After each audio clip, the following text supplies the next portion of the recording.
Halo teman-teman, akhirnya kita sampai di babak jurnal penutup ini. Nah, semoga kamu masih semangat. Kalau lagi down, ya tetap semangat. Oke, jadi jurnal penutup adalah pencatatan pemindahan saldo akun nominal secara sementara berupa pendapatan dan beban ke akun modal melalui ikhtisar laba atau rugi, serta pemindahan saldo akun Prive ke akun modal. Jadi, dalam suatu periode, akun pendapatan, beban, ikhtisar laba rugi yang mewakili laba atau ruginya suatu perusahaan itu di akun ikhtisar laba rugi ya teman-teman. Nah, kemudian selain itu akun Prive juga harus ditutup. Ini tujuannya untuk memisahkan biaya-biaya pendapatan, laba atau rugi suatu perusahaan pada suatu periode. Jadi, kalau misal kan yang dari sebelum-sebelumnya yang diambil contoh kasusnya itu Salon Maya. Kalau misal Salon Maya tidak melakukan jurnal penutup, maka dia akan kewalahan untuk menghitung laba atau ruginya setiap periode atau setiap bulan. Nah, maka dari itu akun-akun ini perlu ditutup untuk memisahkan nominal atau jumlah pendapatan, beban, laba atau rugi, dan Prive dalam suatu periode.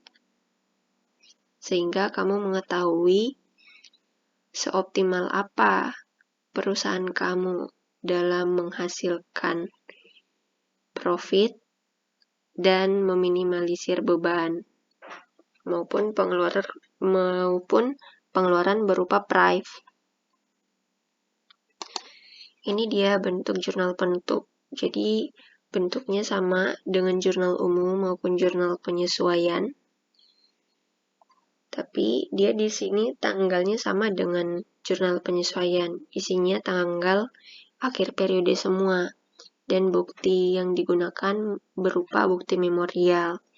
Nah, jadi yang ditutup itu akun pendapatan, beban, ikhtisar rugi laba, dan Prive. Jadi, karena judulnya menutup, pendapatan kan nominal normalnya ketika bertambah itu berada di kredit. Untuk ditutup, maka nominalnya dimutasi ke debit untuk menghasilkan saldo nol pada periode berikutnya. Ditutupnya menggunakan ikhtisar rugi laba.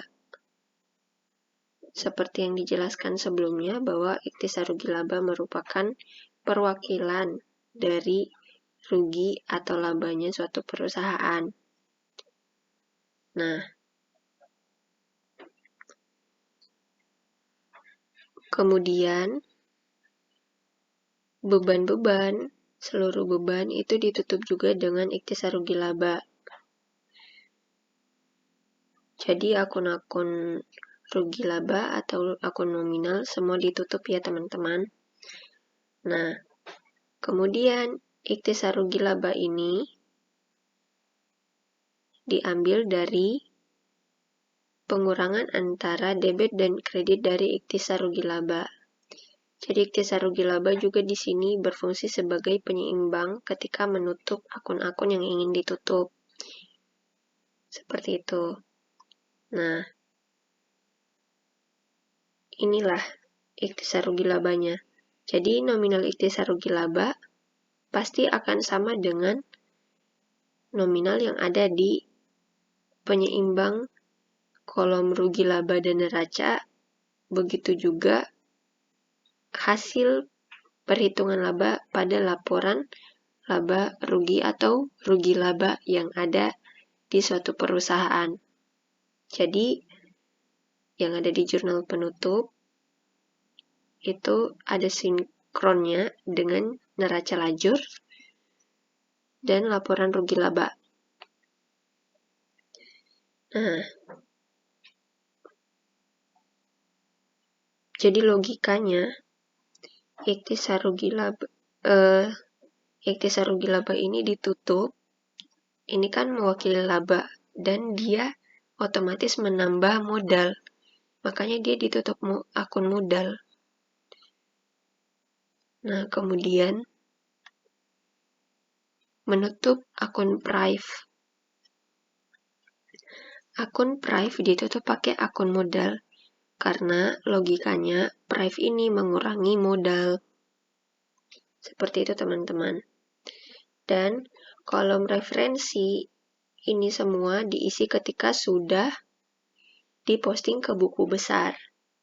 Ini menjadi salah satu kontrol bahwa kamu sudah melakukan posting buku besar. Dan ketika semua sudah, diberi tanda checklist. Seperti itu teman-teman. Semangat, tinggal satu pembahasan lagi.